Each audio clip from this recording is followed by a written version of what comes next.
Thank you, Tikira. Can everyone hear me? No. Okay. Better? Slightly better? So it's somehow a mixed message. Okay, I will try to be loud enough. So yeah, this is going to be the first tutorial session, and as this is a tutorial about the Max Quant Andromeda configuration, of course it's supposed to give you an idea how we can configure Max Quant Andromeda. And of course, if there are any questions, just raise your hands. If I'm not realizing that you're raising your hands, just interrupt me and we will try to figure out what happens. So I will start with a brief introduction and then we will focus on the individual tasks. So first of all, for all of you who have not yet started copying your files, please start copying your USB stick content to your laptop, because that can really take a while, and we will have some minutes now time while this copying might take place. Okay, so in this tutorial we are going to discuss some of the basic functions that you can configure in Max Quant Andromeda, and then tomorrow morning there will be a talk about the search engine itself and how it actually calculates scores, how it evaluates the matches that are done. So for the theory, for the in-depth understanding of how the search engine actually works, you have to attend the lecture tomorrow, and today we will just focus on the practical aspects and how you can basically customize the search for your experimental needs. And you can also always look into the paper concerning Andromeda, where you find all the details that we are going to discuss today and even more. So if you really want to get an even deeper understanding, just have a look into the Andromeda paper in JPR. So the assignments that we are going to discuss today are basically four basic functionalities that can become handy if you have a really specific scientific question and you need to configure the Andromeda search engine. So the first thing I want to mention is that there are many options and many applications already integrated in Max Quant. So probably for 95 of all the situations, you do not need to change anything. And that is actually the case for all the Max Quant parameters. When you look into the software, you will see hundreds of different options. And usually taking the default options is the best way to go, unless there's a really good incentive to change them. And then you need to think about those options. So we provide all the functionalities and you can modify it, but usually that is not really important. And this is also true for the search engine. So we can actually modify a lot there, but for most standard shotgun for most of the standard shotgun proteomics applications, everything is already preset. But we will start with adding a new modification from a database. This can really be a handy feature of in a daily research if you want to look for something in addition to the modifications already provided in Andromeda. The next step will be to define a new label that is basically similar to a SciLec label. Here we are having a heavy histidine we want to add into the Andromeda search engine, and that this then can be used at in terms of quantification. Third, we will configure a new protease. So again, we have a lot of proteases already preset, but in case you have a new protease or a chemical cleavage, you can of course adjust the search. And last but not least, we will add a new protein database, a new FASTA reference, so to say. So if you're looking for a really specific species that is not yet configured, or if you are having an updated FASTA version, you will learn here how to add this new source database. So let's start with the first assignment. I would suggest that I show how it's done on the left screen. You can either directly follow me, or you just watch me and try to understand what is happening, and try to think what might be questions that are coming to your mind. and because we will be pretty fast here, so maybe it's not the best idea to try to just click everything I'm clicking here, or maybe it's really better to just try to follow and understand why we do what we do. So first of all, when we want to add a new modification, we need of course to know what kind of modification do we have, and there are several databases in the net you can use. One of the really well annotated databases is, for example, the Unimod database, and let's have a look how this actually looks like.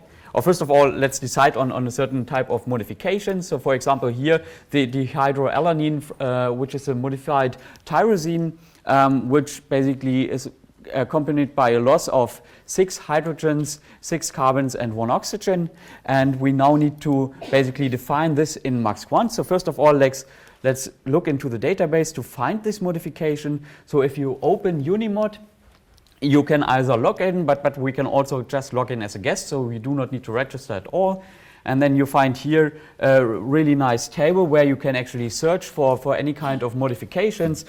So let's type here dihydroalanine, and this should already give us some information. So we have here the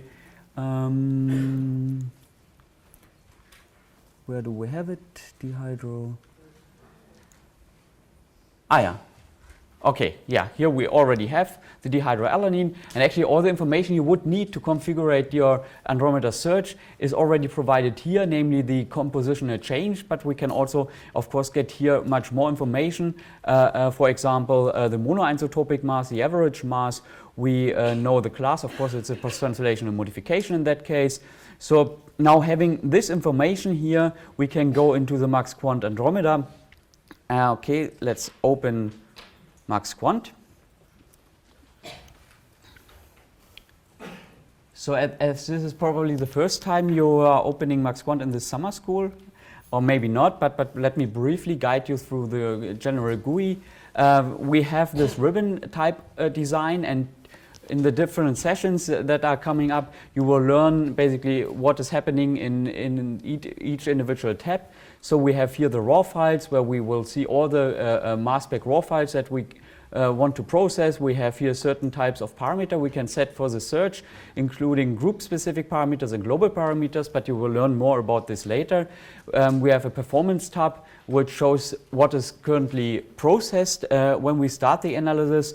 We have the viewer tab, something that Jürgen will talk about in a few minutes. And here we have the configuration tab, which is basically the Andromeda configuration. So now we want to add a new modification, and sometimes it can be really tricky to understand what is happening here because you have so many different options. For example, when we go for a phosphorylation here, you see it seems to be really complicated, but as a general remark or suggestion, when you want to change something, for example, add a modification or a label, and you have no clue how to do that, you can just look up any of the many modifications and labels we already provide within MAX_Quant, and just learn by comparing what has happened there. For example, here we have the phosphorylation, so we see basically we can give it a name here that is basically arbitrary, but it should help us later to identify this type of modification in the options. When we configure the search, we have here a description, and here we have the composition that we will change for our modification of choice in a few minutes. We have here the monoisotopic mass, the position where this modification can be, and here it's with respect to the individual peptides. So is it something that can be anywhere, or is it fixed to the either C or N terminal, for example? We have here the type of modifications. So is it a label? What kind of label is it? Or is it just a standard modification? That's important for MAX_Quant to really interpret how to handle this new information. We can tell whether it generates actually a new terminus, which can be important for certain types of labeling approaches.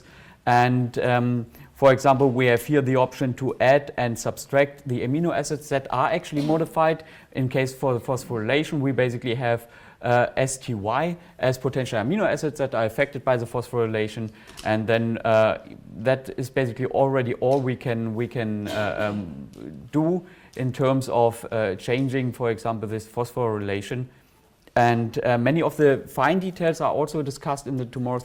There was a question? No, sorry. Many of the details we are also discussing tomorrow. So let's add a new modification.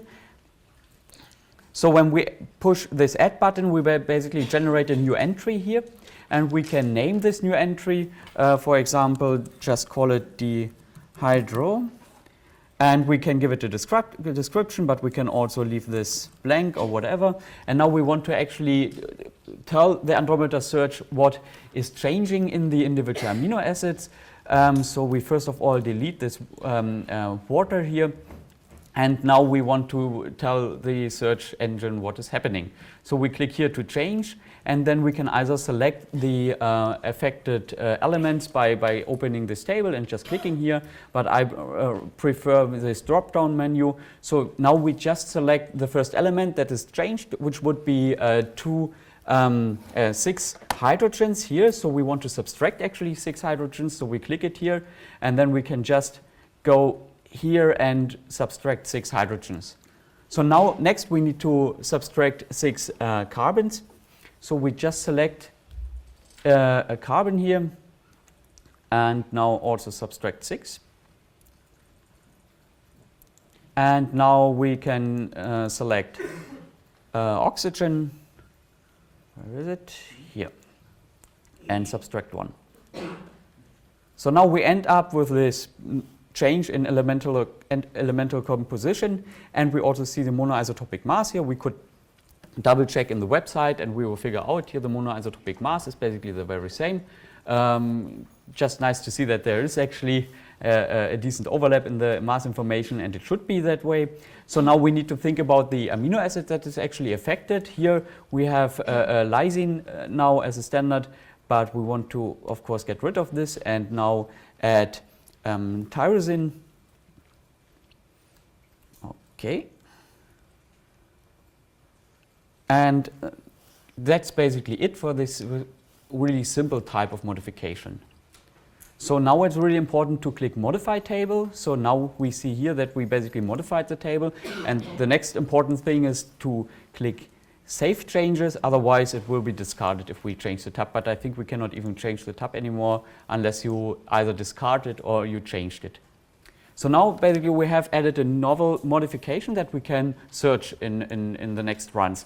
And you only need to do this once per MassQuant version that you have basically copied to your hard drive. It will be saved in the database and available then for any instance you open. So are there any questions regarding these modifications? Otherwise we will proceed to the next task. What does TMT-like mean, the clickable option? So let's go back. So this is basically TMT-like is basically telling the software that they're okay, let's open just the TMT-like modification, for example this one here.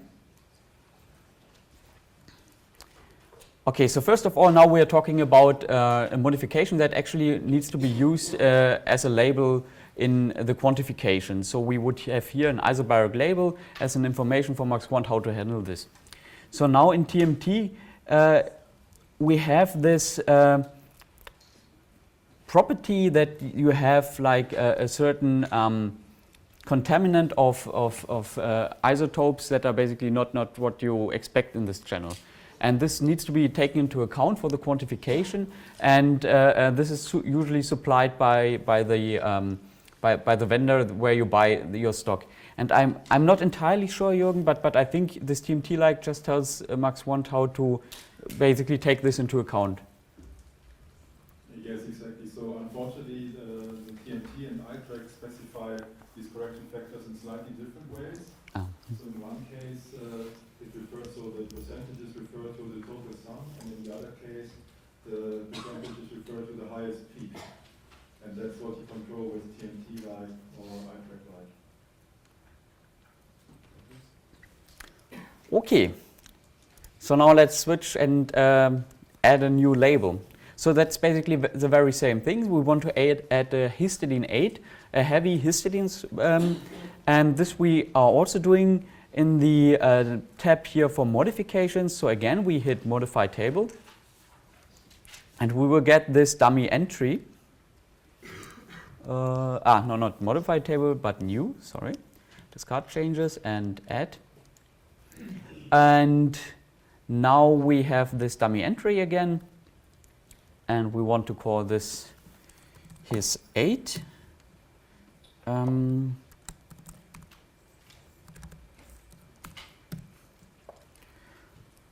again, now we want to change the elemental composition.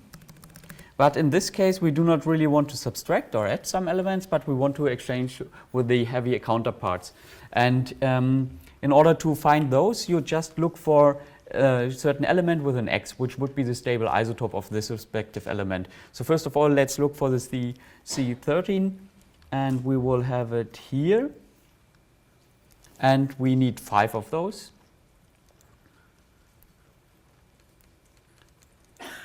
And then, of course, we need to subtract the other 5 of the basically non-labeled counterparts. So, okay. And the very same we do for the nitrogen. We add 3 and we subtract 3 of the light one.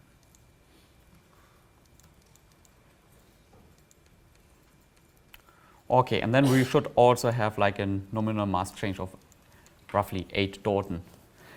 So now the difference now is that we basically are talking about a label, so we need to go to type and use here the setting label.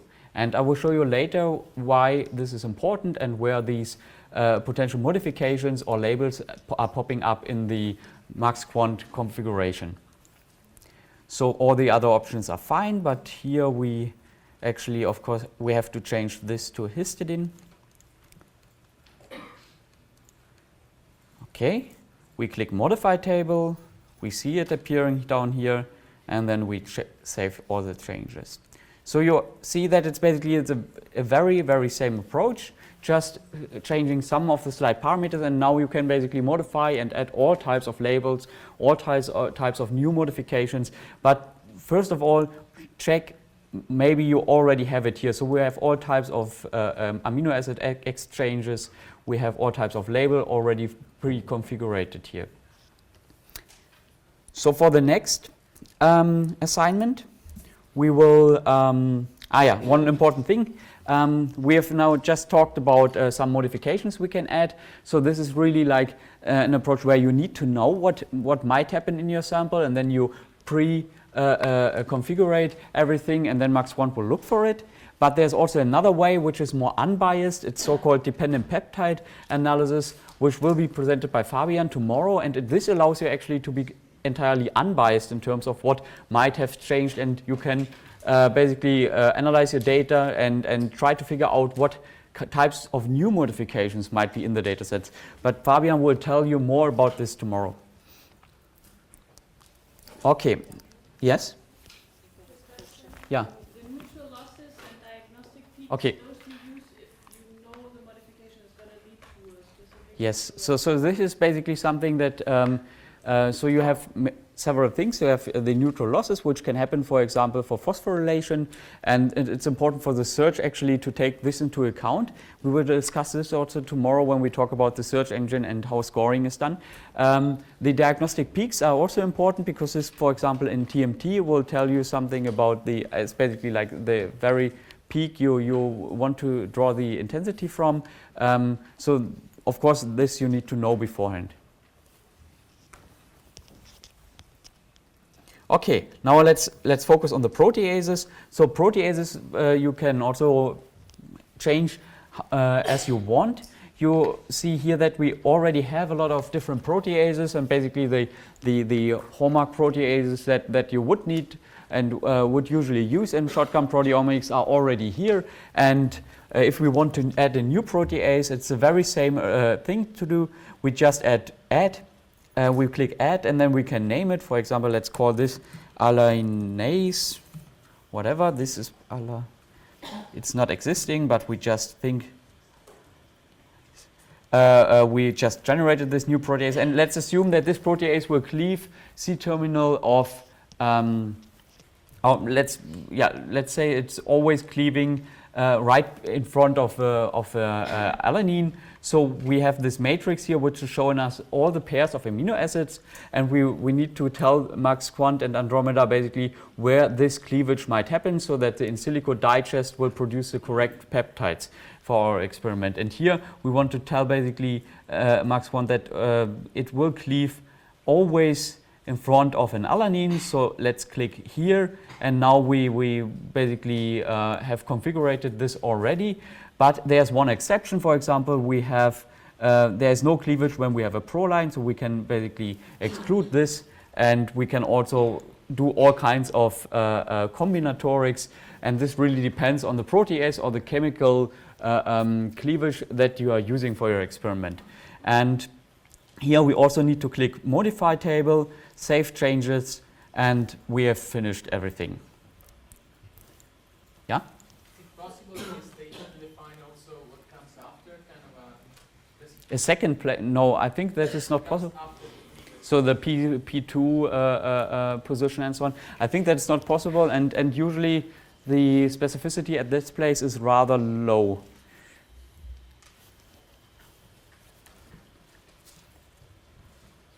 Okay, let's have a look into the databases. So we provide many different databases, and two important aspects regarding the reference database is that you do not need to provide any reverse database, so a target decoy database. Jürgen has already mentioned that this is an important aspect of Max Quant because it's used to determine the force discovery rate, for example, by basically inverting the peptide sequences and thereby providing a database with similar properties, but where usually no match should happen. This is automatically generated by Max Quant, so whatever database you provide for the search, Max Quant will generate the reverse database, so you do not need to provide this on your own, which is sometimes required for other softwares. In addition, we also provide common contaminants list, which is in the Max Quant main folder. Here we have deposited protein sequences of many usual contaminants like keratins and even GFP is, I think, part of it. So it's good to know that this is always automatically searched against.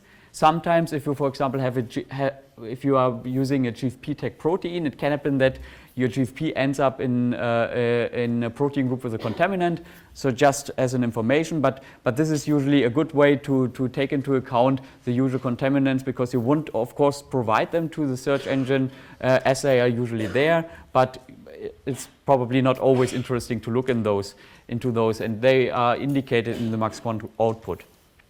So now assume we want to add two very important new species, or let's, for example, just take one. The kangaroo rat is unfortunately not yet supported by Max Quant, but maybe in the future. So we want to add this as a reference. So how would we do that? We basically have two reference databases we usually would suggest to use. It's either Ensembl or UniProt, and now let's go for the Ensembl database, which I have already opened here. So we go just to Downloads, and then to databases, and then we can actually filter here for rat, and there the kangaroo rat pops up directly here. So now we can, of course, have to download the protein FASTA file, so we can just click here and we get this a nice FTP server where we can download either all FASTA or the ab initio FASTA, and if I'm not mistaken, like the ab initio would be also gene predictions and protein predictions. It depends really on your experiment, but usually we would go for the old FASTA file, which contains basically more or less solid potential proteins. Also, usually we include all the isoforms, as we expect different peptides of different isoforms to be potentially present in our FASTA file. But this is something you need to think about beforehand, and you can, of course, change it if your experimental needs are different. I've already downloaded this, so we can directly open this. So in order to add a new FASTA file reference, you would again modified add, click add, and that takes a little bit.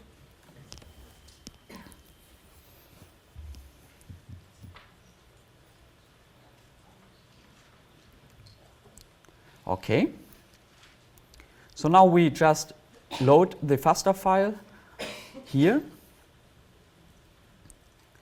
And the FASTA file name is basically the name, and this shouldn't be changed so that MaxQuant knows when it starts that basically this FASTA file is also already configured and it can recognize the FASTA file. So whatever you configure here, the FASTA file name should stay the same. So now we can add a source here, but this is, I mean, you would now, for example, put Ensemble here. If you use a UniProt FASTA file, you can use UniProt here, but this is nothing important for the search for Andromeda. It's just important for you. We have now here the taxonomy ID and the species name. There's actually a quite neat feature. If you know just one of those, you can just copy it here, for example. We need to remove this underscore, and then MaxQuant can actually figure out what the taxonomy ID is. The taxonomy ID can be handy in order to, for example, you have a mixed population of proteins, mouse and human, and you want to somehow avoid that protein groups are mixed up. So you can actually use the taxonomy ID to separate those from in terms of quantification so that they are not ending up in similar protein groups. So I would recommend to always take track of your taxonomy in case you have, especially if you have mixed proteomes. Could you quickly show Yes. how, just how you download it? Oh, sorry. So you can basically, How did you get to this page? oh, sorry, it was a little bit fast. Okay, you just basically go to the ensemble. Let's do this again. Ensemble. Go to downloads. And then download databases. And then you end up with this search mask here where you have all the potential databases you can download, and you go to filter and then look, for example, for the species name. And then you have different types of databases here. And of course we are interested in the protein sequence FASTA. So we can just click here and then we get this, and we can just right click, download, save it. And we need to unpack it. This is currently packed in in a zip file, so we need to have it as a text file. I think it's not. And what would you recommend, like Ensemble versus UniProt? How do they differ?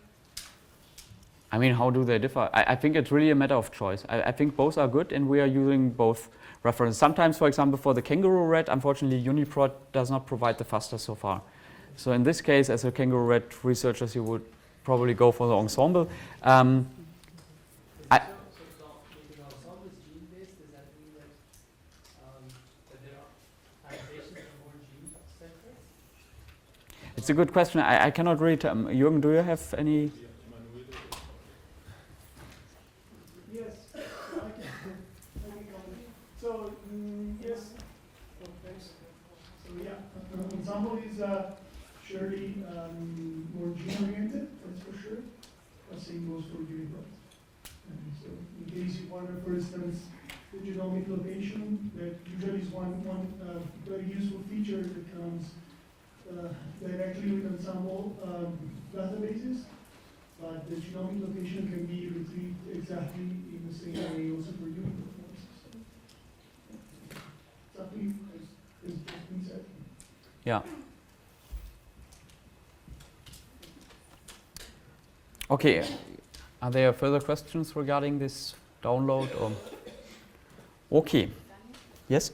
Ah, sorry. Yeah. It's a question about the databases we have by default. Yes. So we have FASTA file and then we have the same, but it's underscore additional. Yeah. So I'm not sure. It was a quite recent development. I think that the FASTA files are separated. So usually we, because I'm not entirely sure. Yeah. Just a disclaimer, I work for UniProt, so that's why.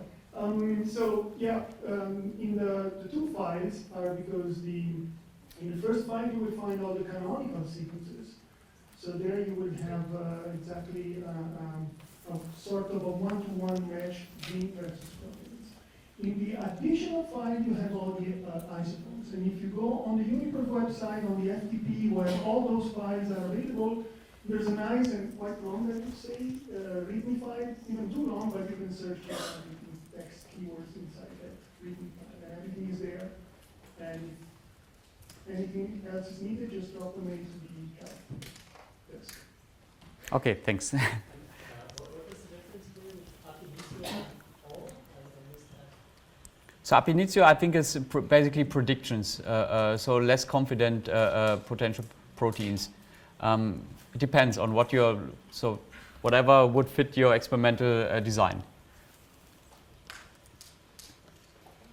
Okay, now we have downloaded the FASTA file, we have set the taxonomy ID. Now we need to tell the Andromeda search how to extract protein sequences as well as identifier. And here we can essentially use regular expressions. So if you're familiar with those, you can also just look up the FASTA files, look at the headers and determine by yourself how you would extract this information. But here we already provide some of the potential parsing rules. For example, here for a UniProt identifier, you would click this. In this case, it's ensemble, and I think for ensemble, we need to take actually this one to extract the identifier. We can also extract information like the descriptions. So in this case, we take everything after this sign here. So basically the entire header. And the taxonomy parse rule, well, this is an option that if you have a FASTA file that contains many different species, it would make sense to include in the FASTA header the taxonomy ID. Because then you can, like, after the analysis, retrieve what protein, to what species it actually belonged. And in this case, you would use the tax_ID equals to, and then you would have the number, and then we could actually retrieve that information.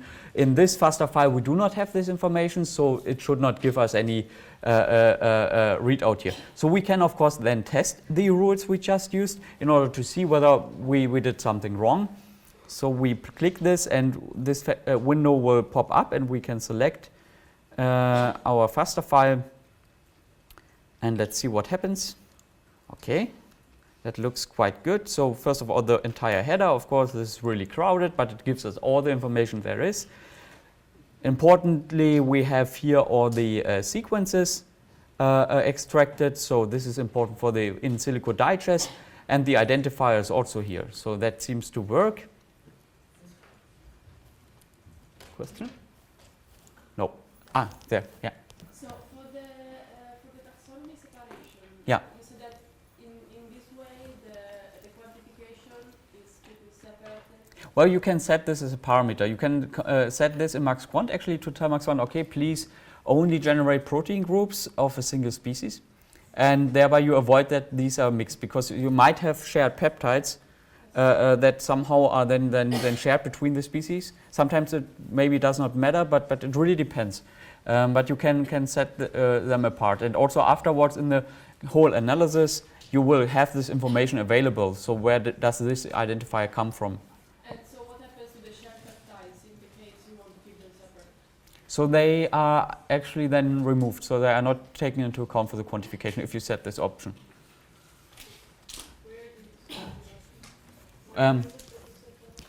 Okay, we will. Okay, I can show you later because we anyway go back to that. Yes? Can I ask one thing related to this? So suppose that I want to parse two objects from the FASTA header. Yeah. So not only the description, for instance, but also a gene name. Yeah. So, So- what I have in the output files, I have the FASTA headers column, but as far as I tried, not with the latest version Yeah. actually, I can get only one Yeah. object there. But suppose I want. Yeah, so usually we would match this actually after the whole quantification process. As long as we have one unique identifier, we can later, in Perseus, for example, we can add annotations, and these annotations can well be gene names. So for the quantification and keeping proteins separate, we just need one unique identifier, and gene names are not always unique. That's why probably it's not part of this option here, but Jürgen wants to add something. Yeah, as far as I remember, so this taxonomy split option is actually not in the release yet. So I mean, we have seen it because it's an internal version, but I think it's not really so. So you can already parse the taxonomy identifier, but I think in the version that we build now, you cannot split by it. Oh. So that will come then in the next version, I think. Okay, then yeah. Was a brief teaser.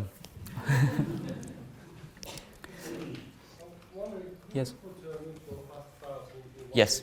Yes, you can. There are many ways. You could either just add different databases, and I will show you where they actually are then used. You can either load many databases, FASTA files individually, or you can concatenate your FASTA file, generate your very own customized FASTA file, whatever you like. You just need to configure it here first. So okay, now let's modify table. Yes. No. Sorry. Distribution of the peptide share. So what happens if a peptide is shared by a protein in your FASTA file and a contaminant? In this case, they will. I mean, it depends if they are separated by a unique peptide. So somehow, like they still have a unique peptide, and you have different protein groups. Then the Razor principle of where the peptide will basically be taken into account will basically be considered.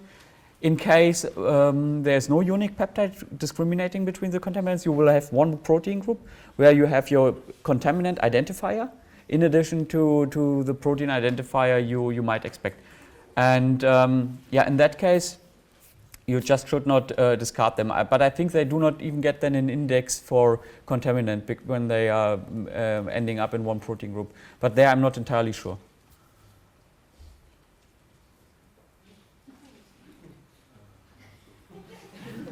You can try it. I think if you, for example, have GFP and this is also a contaminant, and you have like a variant of GFP, which is not a contaminant, you have a unique peptide, and then you will not be indicated as a contaminant. But But in general, one can say so the contaminant sequences are not treated in any special way. So Yeah. they are treated as if they were in the FASTA file themselves. Right? So the only question is then when is it flagged or not? And I think it's flagged if the contaminant peptide is among the top ranking or the top protein in the protein group up to the one that contains at least 50% of the peptide sequences. okay. So now we have changed a lot in the Andromeda search engine. When we now go back and try to find this information and options, then we will not find it. So we need to close MaxQuant and load it again. And let's do that. And then I will show you where it actually pops up.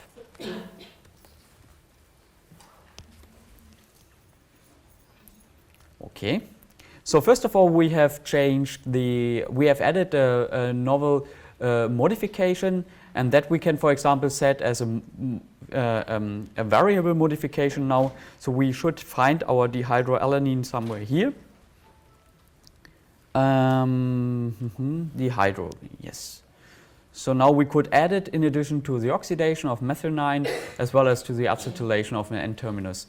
And then this will be considered as all the other modifications in the search.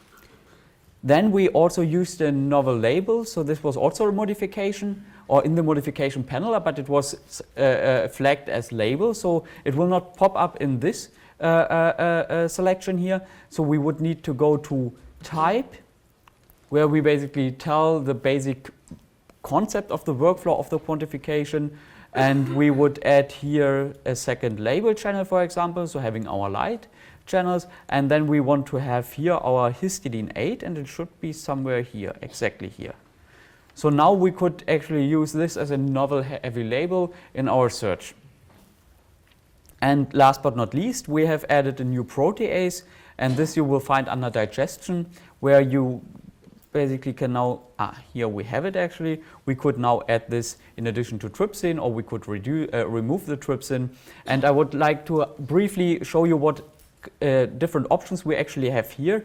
So we have the specific search, which essentially does what it is saying. It looks specifically for the digestion rule we applied, but then we have also no digestion. So this is something that if you would not use any enzyme, looking for like entire proteins, or like you have certain peptides synthesized and you just have a pure mix of those peptides and you want to search for them, you would choose this one. And then we have this really interesting thing called unspecific option. And this would basically assume that there is no specificity, but you have digestion. So you will end up with peptides of a defined length that you can define in another option, but you have peptides that are basically can be cleaved at any point. And of course, this has some caveats. You will generate a huge search space. This is why this option, it makes no sense to use this as a default option. I mean, you could think of the situation, okay, maybe I have degradation processes running in the background, so I always want to assume that there can be any kind of cleavage, but then you would basically have the hypothesis that you have really a lot of different peptides present in your mix, which probably holds not true, at least in terms of how many are more actually unspecifically cleaved and how many are tryptic. So you would just generate a huge database. Your FDR would basically be really stringent because you are more likely to get a good FDR matching into this tremendously big database. So this is something you should only use in case you really have, for example, a protein K digest. Even there you have some specificity, or you have like really a low complex sample where you would like to really see what is happening. Maybe degradation processes are taking place, but this will also take a huge computational time. But I think it can be a really useful parameter to set. Then there's another option called semi-specific, which basically assumes that there can be unspecific processing or basically a non-specific cleavage, but only on one side, either the N or the C terminus. This will already reduce your search space in comparison to unspecific search dramatically, but still would allow you to find certain degradation processes, for example. So this is the option I would actually go for if you really want to monitor background degradation processes in a certain case. Is this? Okay, so.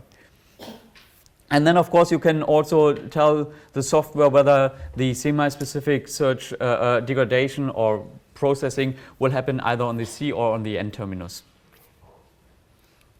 Are there questions regarding the digestion? Okay, so as a last point, we have configured a novel FASTA file, and we can just add here the new FASTA file. And we could also add new, as many FASTA files as we would like. So as long as they are configured, you can add those, and MaxQuant will use all the information there is to generate the in silico digest, to generate the decoy database, and finally to try to match your raw data or your spectrum data into this in silico data and calculate the matches as well as quantify the results. And with this, we're already through this whole tutorial. Are there any questions? Okay, let's start with you. So, it's not possible to add the FASTA file without configuring first, it wouldn't work. You can. I'm not sure whether MaxQuant throws an error or will go to the default and just take everything as an identifier after the first. I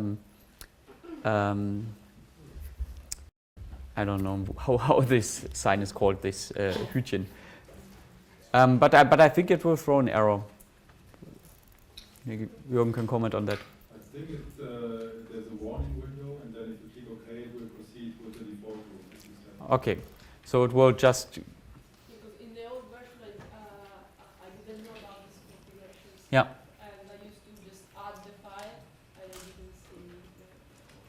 Yeah, you will not end up having a meaningful identifier. I mean, you will have the information because it goes to the default, providing you the whole header. But then it's a little bit more tough to basically figure out what are the proteins. You cannot easily match annotations to those. You need to process them further. Yeah. Yeah. I was wondering, there was you mentioned the posterior error probability. Yeah. Is it possible to provide some prior probabilities in the database file or something, which would be taken into account? You mean, and If I assume that I have some proteins that are more likely than others, which could be Okay, I think that's not possible, and I think you are really prone to be biased by that. I mean, it wouldn't be unbiased anymore because you assume something in addition that might not hold true. But yeah. So this is something you can always put on top afterwards. If you have the results, you have your PEP based on the real data without any bias before. You can look into the data and basically apply penalties on your own. But yeah. So there is actually also a feature that is going to come at some point. So we were working on it, which you would use for proteogenomic searches. So then you would take the Unicode file as one thing, and then all the other unlikely things as another cluster file, and you could then actually have different priors for it. Actually, you would not specify the prior yourself, but that would be calculated from the data again. So this from the RNA-seq data? Or from No, from the proteomic search results.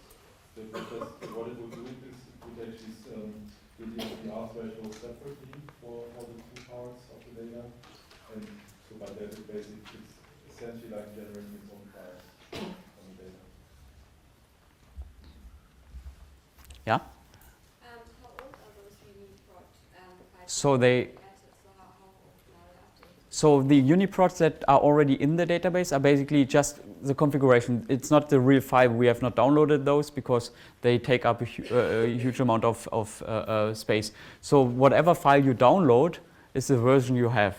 And then of course the name needs to match. So if it's called human.faster, you can load whatever version and just rename it to human.faster, and then you can use the configuration that we that is already inside. So that you need to supply the database. So you need to download it, and it makes sense to save the name, the date actually, to know what reference you used. The list is basically just fast to know the configuration which we need to use. Yeah, the list is just that the Andromeda knows the parsing rules, the name of the file, and then if a new file comes with the very same name and the very same parsing rule, it just can work with it. But yeah. So Mascon is automatically generating the reverse sequence. Yes. So you shouldn't use faster file which already contains No, you should not. Okay. Yeah. And reverse, so you shouldn't do that. No. Do we have access somewhere to the contaminant database? If Yes. you want to modify it? Yeah, of course. You can, here you have the MaxQuant folder. You go to bin, and you will have it, what is it, one further? Configuration. Contaminants.faster. You can just open it with a text editor. So I think we're already, if there's one or two questions in addition, but otherwise I would think we should go to the next talk, as we have 45 minutes now over. Anything urgent? No. Okay then. Okay.